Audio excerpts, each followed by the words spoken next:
magbago na kaya or nagbabago na kaya sila? Nakakuha ba sila ng aral o idea dito po sa naging desisyon ng International Criminal Court o ICC tungkol sa pagbasura sa kailang kahilingang interim release ni dating Pangulong Duterte? Kaya ko po ito tinatanong kasi mahalaga pong ating pag-usapan ito. Hindi naman tayo nakikialam, pero sa aking opinion, observation, dapat merong natutunan sila ng mga Duterte camp, Duterte supporters dito sa ginagawa ng ICC. Kasi malinaw, ayaw man nilang tanggapin, pero tinatanggap ito at nakikita ng maraming matitino, mga abogado man o hindi, or matitinong mga Pilipino, na kaya madalas talo. Basura yung petisyon, motion for consideration at iba pa ng kampo ni Duterte sa ICC ay dahil nga ho sa ginawa ng mga batikos, paninira, panlalait, kawalan ng respeto sa korte ng mga Duterte, ng mga Duterte camp sa mga rally, social media. Hindi ako nagkulang, matagal ko na sinabi from day one na monitor, nakakarating sa ICC judges ang maraming sinasabi ng mga pro-Duterte. Mula nang ito ay isyuhan ng warrant of arrest, mula nang hulihin at nang makulong ng halos 8 buwan. Yung patuloy na kanilang sinasabing kidnapping, walang jurisdiksyon ang ICC. Hindi dapat nakikialam ang ICC sa buwatan ng ICC at ni Pangulong Marcos at kung ano-ano pa, pati yung di umano'y balak na itakas sa kulungan. Lahat yun nakarecord. Paninira ni Sara Duterte, Vice President, sa kanyang mga speeches na ginagawa sa abroad, sa maraming mga bansa na kanyang pinuntahan. Laging idinidiin niya, kidnapping at paninira yun. Pag sinabi mong kidnapping, parang illegal na paghuli. Ang korte hindi naniniwalang illegal yun. Kasi may warrant of arrest. Kaya may warrant of arrest kasi may complainant, may kaso. Pilipino ang nagreklamo, ang complainant before ICC. Merong jurisdiction, merong kakayanan, obligasyon ang ICC. Bigyan ng katarungan ang naging biktima. Hindi kinikilala ito ng mga Duterte. Pinipilit nilang mayroong sariling batas ang Pilipinas. Merong korte ang Pilipinas. Eh, hindi naman sinasabi ng ICC, walang korte ang Pilipinas. Ang sinasabi ng ICC, Pilipino ang nagreklamo sa kanila. Nakita nila na mayroong mga basihan at ebidensya. Kaya dapat ay arestuhin o kasuhan, arestuhin at litisin. Pero hindi ho yung tinatanggap ng mga maka-Duterte.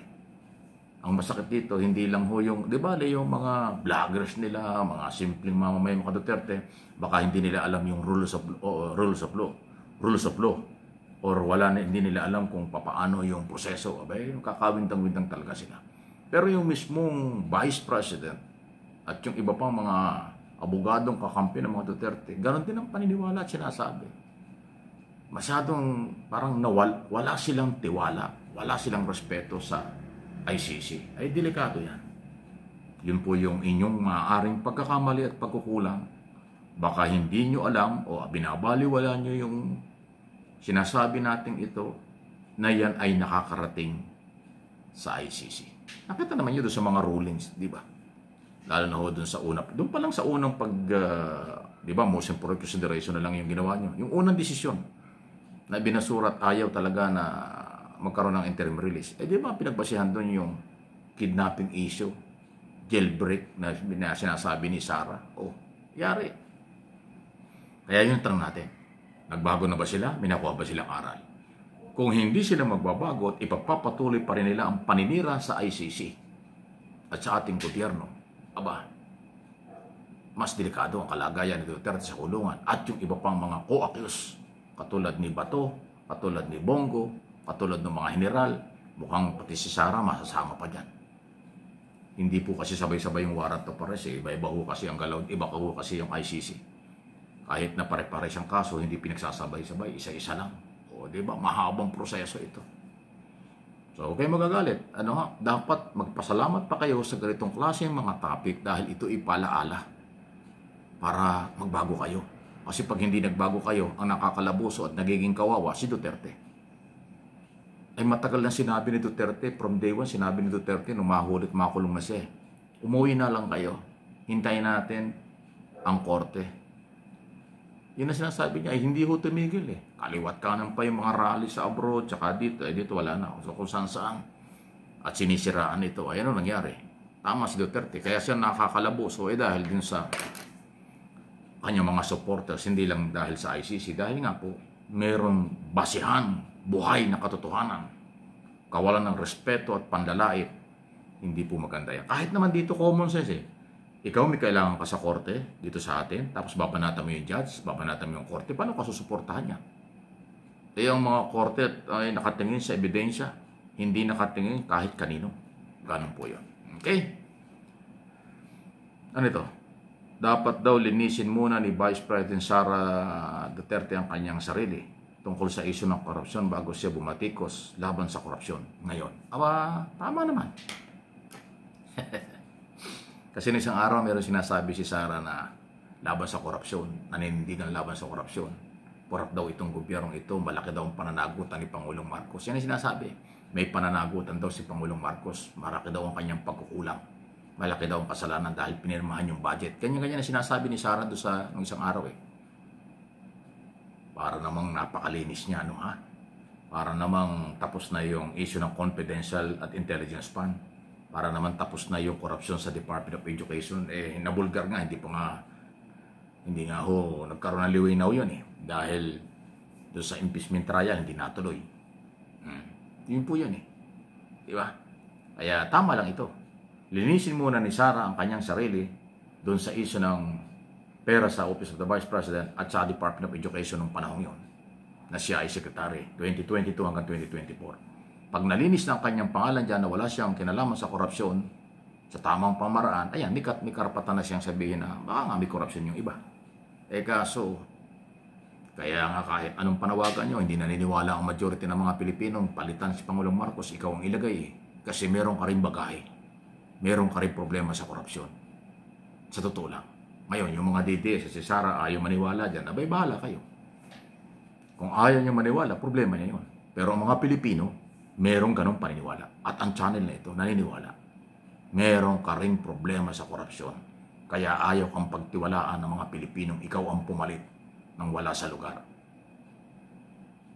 Ganon.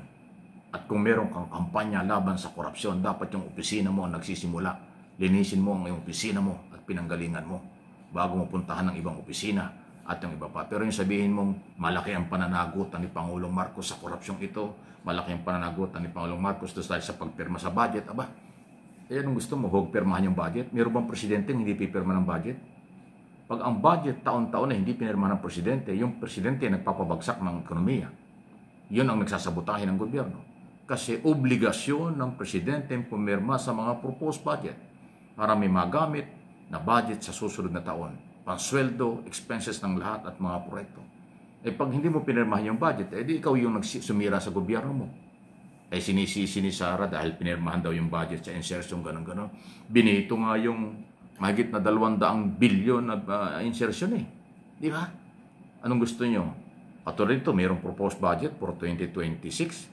Ang gusto yata ng mga DDS? Huwag pirmahan yung budget. O yan, saan tayo pupulutin sa susunod na taon? Anong klaseng gobyerno kung walang budget? Mas delikado pag hindi pinirmahan ng Pangulo ang budget. Siya mismo ang nagpapabagsak ng gobyerno niya. Ganun ang epekto nun eh. Hindi nyo alam yun? Iwan ko sa inyo. Aral-aral pag may time. Pero hindi bobo ang channel na ito at yung mga followers namin. At supporters. At mga viewers. Matatalino po ang mga Pilipino.